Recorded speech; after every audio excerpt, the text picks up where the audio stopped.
તો આ સાથે કચ્છથી સમાચાર સામે આવી રહ્યા છે। મહત્વપૂર્ણ સમાચાર કચ્છથી સામે આવ્યા છે, જેમાં વિદ્યાર્થીઓનું ભવિષ્ય છે તે ધૂંધળું જોવા મળ્યું। રાપર તાલુકાની ઉમૈયા શાળામાં વિદ્યાર્થીઓનું ભવિષ્ય છે તે ધૂંધળું જોવા મળ્યું છે। શાળાએ અભ્યાસ કરવા જતા બાળકો પાસે સફાઈ કરાવાઈ છે।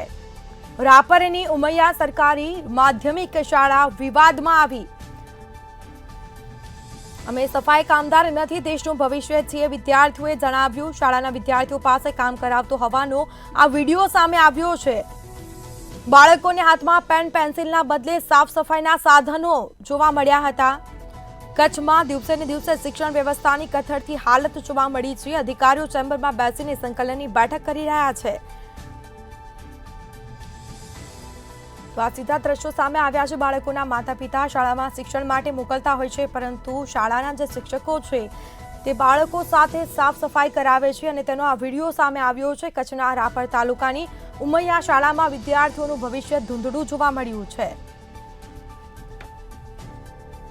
તો શાળાએ અભ્યાસ કરવા જતા બાળકો પાસે સફાઈ કરાવી છે। રાપરની ઉમૈયા સરકારી માધ્યમિક શાળા વિવાદમાં ઘેરાઈ છે। બાળકોના હાથમાં પેન પેન્સિલના બદલે સાફ સફાઈના સાધનો જોવા મળ્યા છે। કચ્છમાં દિવસે ને દિવસે શિક્ષણ વ્યવસ્થાની કથળતી હાલત જોવા મળી છે।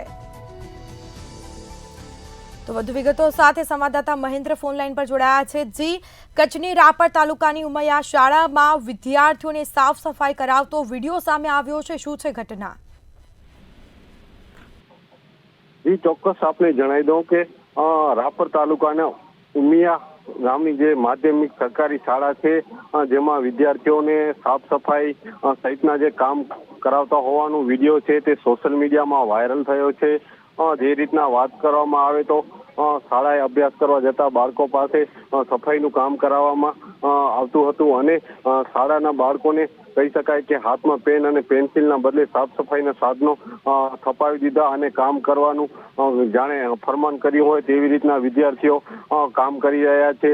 મહત્વની બાબત છે કે શાળાના જે વિદ્યાર્થીઓ પાસે કામ કરાવાતોનો વિડીયો વાયરલ થતા ભારે ચકચાર પણ જાગી છે। જે રીતના વાત કરવામાં આવે તો અધિકારીઓ માત્ર એસી ચેમ્બરમાં બેસી અને માત્ર સંકલનની બેઠકમાં વ્યસ્ત રહે છે। જ્યારે આવા બનાવ બનતા હોય છે ત્યારે માત્ર જોઈ લેવું અને જોડાવી લેવું તેવી જ વાતો કરતા હોય છે, ત્યારે શિક્ષણ વિભાગને ખરેખર જે કામગીરી છે તે કરવી જરૂરી બને છે તેવી માંગ છે તે ખાસ કરીને વાલીજનોમાં ઉઠવા પામી છે। જી બિલકુલથી તમામ જાણકારી આપવા બદલ આપનો આભાર। તો બાળકોને હાથમાં પેન પેન્સિલને બદલે સાફ સફાઈના સાધનો જોવા મળ્યા છે। બાળકોની સાફ સફાઈ કરાવવામાં આવી રહી છે। તો અધિકારીઓ ચેમ્બરમાં બેસી સંકલનની બેઠક કરી રહ્યા છે। શાળાએ અભ્યાસ કરવા જતા બાળકો પાસે સફાઈ કરાવવામાં આવી।